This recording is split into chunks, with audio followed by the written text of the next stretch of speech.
Hello everyone, welcome back to HM Chemistry channel. Today in this lecture we are going to take a small topic that is the conformational isomerism. Topic छोटा है but this is very important for MCQs. पूछा जा सकता है इसमें question. So this is your exam dose series topic और आज हम करने वाले हैं 3 टॉपिक इसके under ethane, butane and cyclohexane. और वीडियो स्टार्ट करने से पहले I just want to request you, अगर आपने चैनल को सब्सक्राइब नहीं किया तो प्लीज चैनल को सब्सक्राइब कर लें और अगर आपने बेल आइकन को प्रेस नहीं किया तो वो भी प्रेस कर लें so that you can get the notification of upcoming videos. तो लेट अस स्टार्ट। तो कन्फॉर्मेशनल आइसोमेरिज्म हमारे पास क्या होता है? It is the just wait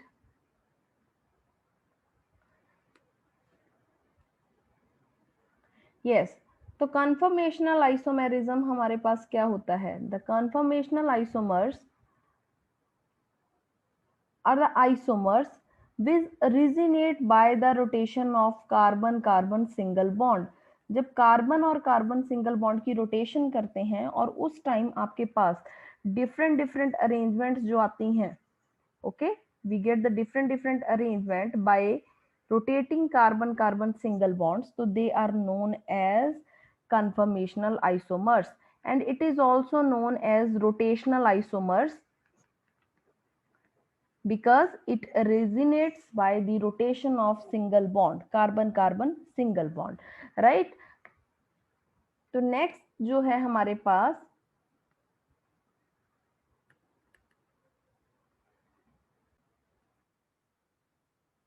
the different conformations of the same molecules are sometimes also known as conformers। इनको हम conformers भी बोलते हैं and it is also known as rotamers because rotation से originate हुए हैं, right? For example in the case of ethane molecule, अगर मैं इथेन की बात करूं यहाँ पे, ठीक है, तो हम क्या कर सकते हैं? सपोज करो मॉलिक्यूल इज CH3CH3, तो अगर मैं इसको ऐसे लिख लूं कि ये दो कार्बन हैं जो रेड से मैंने डिनोट किए हैं, this is the solid line, this is the dash line और यहाँ पे ये डैश लाइन है। अगर इस तरीके से हम इथेन को रिप्रेजेंट करते हैं तो this is known as wedge dash formula by which we can do the representation. तो 3 तरीके से हम रिप्रेजेंट कर सकते हैं किसी भी मॉलिक्यूल को। First one is the wedge dash, second one is the sawhorse and third one is the Newman projection, right? तो वेज डैश फॉर्मूला ये होगा जिसमें एक लाइन प्लेन में है, एक हमारे pass away from the observer होती है और एक हमारे पास टुवर्ड्स द ऑब्जर्वर होती है, जो देख रहा है उसकी तरफ। अगर इसको आपने 100 हॉर्स में कन्वर्ट करना है तो आप क्या करोगे? जो ये रेड लाइंस मैंने यहाँ पे ड्रॉ की हैं आपने वैसे लिख ली। अब देखो यहाँ पे ये 3 थे, मैंने इसको ऐसे ड्रॉ कर दिया। इस फॉर्म में अगर आप स्ट्रक्चर को लिखते हो तो दिस इज 100 हॉर्स प्रोजेक्शन। और ये आपने देखा होगा बुक्स में, बीएससी की बुक्स में, अगर ऐसे बॉल की फॉर्म में बना के ऐसे कुछ लिखा हो तो this is the Newman projection, right? तो अब इसको करते हैं नेक्स्ट। अब हमारे पास जो 2 फॉर्म्स मैंने आपको बताई थी कि वो कैसे होती हैं। सी 100 हॉर्स प्रोजेक्शन में हमारे पास मॉलिक्यूल जो है, ठीक है, वो किसी एंगल से लगा हुआ होता है, दोनों कार्बन के बीच में कोई ना कोई एक एंगल बना हुआ होगा, ठीक है, और उसके आसपास हाइड्रोजन लगे हैं, ठीक है, this is known as sawhorse projection formula. और अगर इन्हीं कार्बन्स को मैं ऐसे बॉल फॉर्म में शो करूं तो ये 2 बॉल जो ग्रे कलर की हैं they are carbon, green colour की जो हैं ये ग्रीन वाले हाइड्रोजन बनाए हैं और मैंने जो रेड वाले हैं वो पिंक वाले हैं, ठीक है। तो दिस इज सॉहर्स प्रोजेक्शन फॉर्मूला, ये बॉल एंड स्टिक मॉडल से मैंने रिप्रेजेंट कर दिया। न्यूमैन प्रोजेक्शन फॉर्मूला में हम क्या करते हैं कि जो ये एंगल था, एंगल नहीं हम बनाते, हम क्या करते हैं कि एक हम मानते हैं कि जो bonds to the front carbon align, देखो एक कार्बन ये है जिसको मैंने इससे रिप्रेजेंट कर लिया, जो मान लो यहाँ से अगर आप इसको देखते तो आपको सबसे पहले ये दिखता ना, तो इस कार्बन को मैंने एक डॉट की फॉर्म में लिख लिया और 3 हाइड्रोजन इसके साथ अटैच कर दिए। इसके पीछे क्या था? ये वाला कार्बन, और पीछे वाले हाइड्रोजन को हम एक बॉल बना के रिप्रेजेंट कर देते हैं और इसके 3 हाइड्रोजन थे और उसको मैंने पिंक के ऐसे ही फॉर्म में रिप्रेजेंट कर दिया। तो this is the front carbon green one, okay, जिसके साथ हाइड्रोजन लगे हैं, जो पीछे पिंक वाले हैं that is the back hydrogen. और इस तरीके से जो हम रिप्रेजेंटेशन करते हैं that is known as Newman projection formula, ठीक है, न्यूमैन प्रोजेक्शन फॉर्मूला। अब उसके बाद हम करते हैं, देखो सेम, अगर न्यूमैन में जो हमारे पास ये लगा हुआ था ग्रुप, राइट। उसमें हमने क्या किया, जो ये फ्रंट वाला कार्बन था वो ग्रीन वाला है, ठीक है, बैक वाला पिंक वाला है। तो अगर मैं बॉल एंड स्टिक मॉडल से उसको रिप्रेजेंट करूं तो ये ग्रे कलर की पहली बॉल जो आपको दिख रही है, इसके ऊपर 3 हाइड्रोजन है ग्रीन वाले, ठीक है, ये हैं। और इसके पीछे ही मैंने एक कार्बन बॉल और ड्रॉ कर रखी है, ये आपको दिख नहीं रही, और ये 3 हाइड्रोजन रेड वाले मैंने यहाँ ड्रॉ कर दिए। तो समझ गए ना आप, एक के पीछे एक वैसे बन गया ये, ठीक है। तो this is the thing, Newman projection formula है, ये बॉल एंड स्टिक मॉडल से रिप्रेजेंट किया हुआ है। Now the next is the staggered conformation and the eclipsed conformation. हर बार जब भी कन्फर्मेशन हमने पढ़नी है तो आप हमेशा यही चीज पढ़ोगे, स्टैगर्ड कन्फर्मेशन, एक्लिप्स्ड कन्फर्मेशन, वो क्या होती हैं। स्टैगर्ड कन्फर्मेशन में हमारे पास ऐसी कन्फर्मेशन होती है, ये इथेन का एग्जाम्पल है, ठीक है, जिसमें CH3 है। तो ऐसी कन्फर्मेशन जिसमें दो जो कार्बन है, ठीक है, और उसके पास जो हाइड्रोजन लगे हुए हैं वो मैक्सिमली एक दूसरे से अपार्ट होते हैं, they are far apart from one another. कैसे, ये कार्बन है, ये भी कार्बन है, ये 2 हाइड्रोजन ऊपर लगे हुए हैं, ये 1 हाइड्रोजन नीचे। अब 1 हाइड्रोजन इसके ऊपर लगा हुआ है, ये 2 हाइड्रोजन नीचे। कहने का मतलब जैसे आप ट्रांसफॉर्म समझते हो ना, तो वैसे ही ये एक दूसरे के अपोजिट लगे हुए हैं।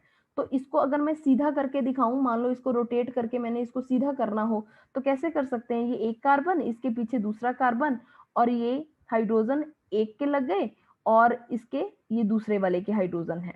समझ गए ना आप। तो इसको अगर मैंने न्यूमन में लिखना हो सीधा, बॉल एंड स्टिक से ना लिखना हो, तो भी हम इसी फॉर्म में लिखेंगे, पीछे भी मैंने ये दिखाया था आपको।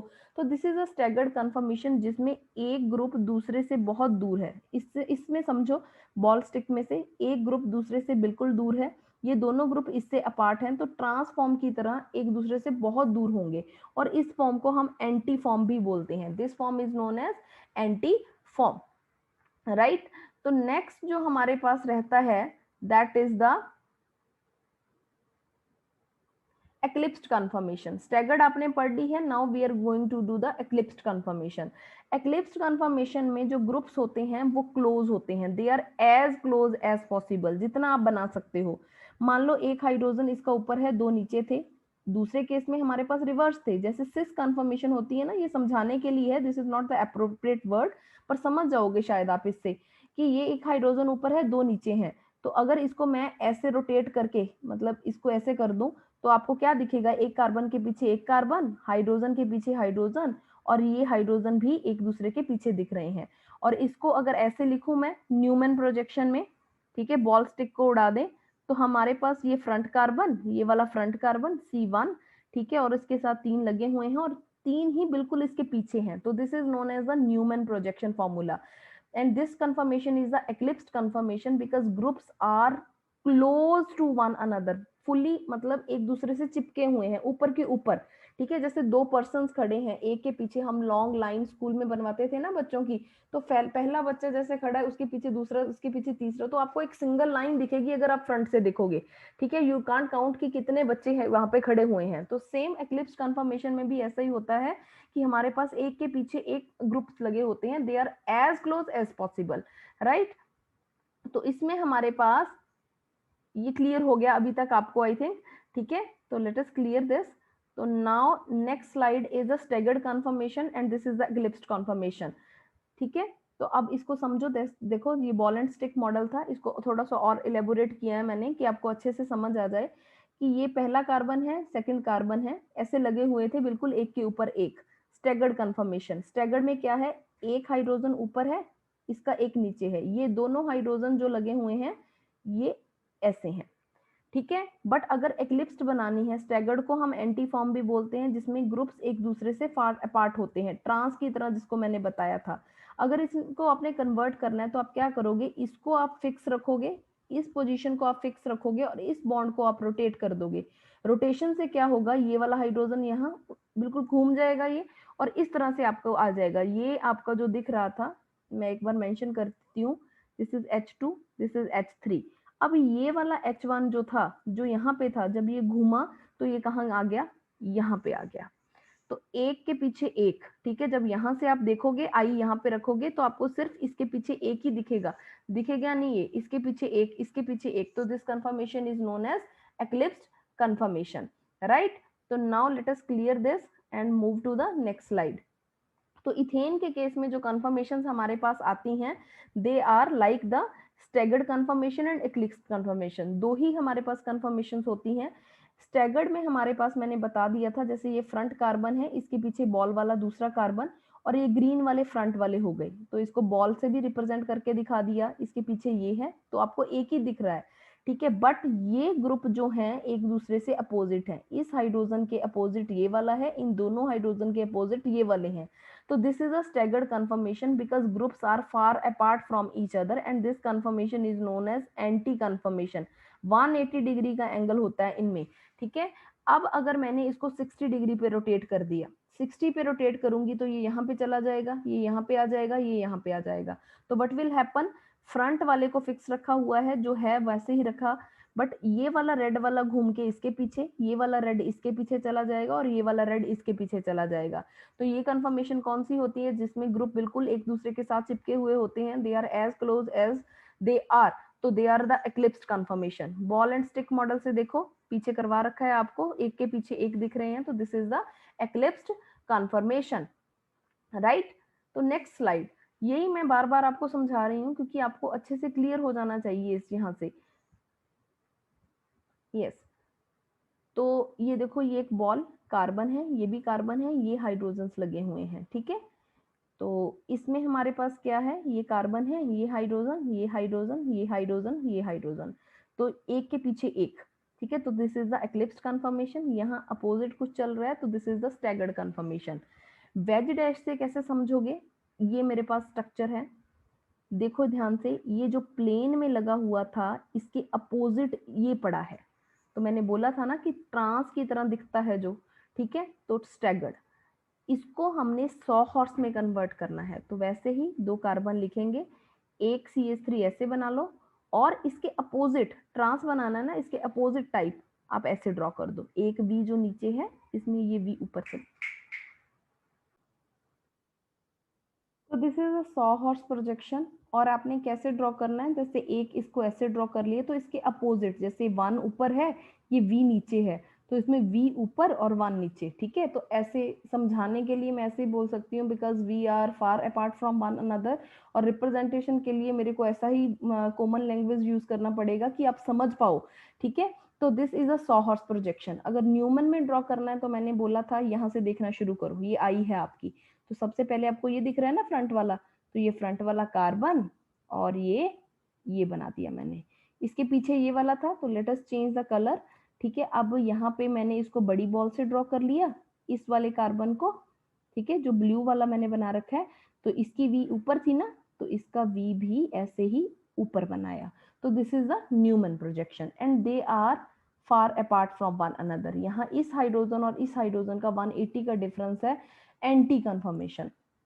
एक्लिप्स्ड में क्या होगा हमारे पास, देखो एक्लिप्स्ड मैंने बताया था सिस की तरह दिखने वाले, ठीक है। जैसे ये दोनों हाइड्रोजन जो प्लेन वाले हैं, सिर्फ इनको देख लो एक बार, ठीक है, बाकियों को छोड़ दो अगर नहीं समझ आ रहा तो।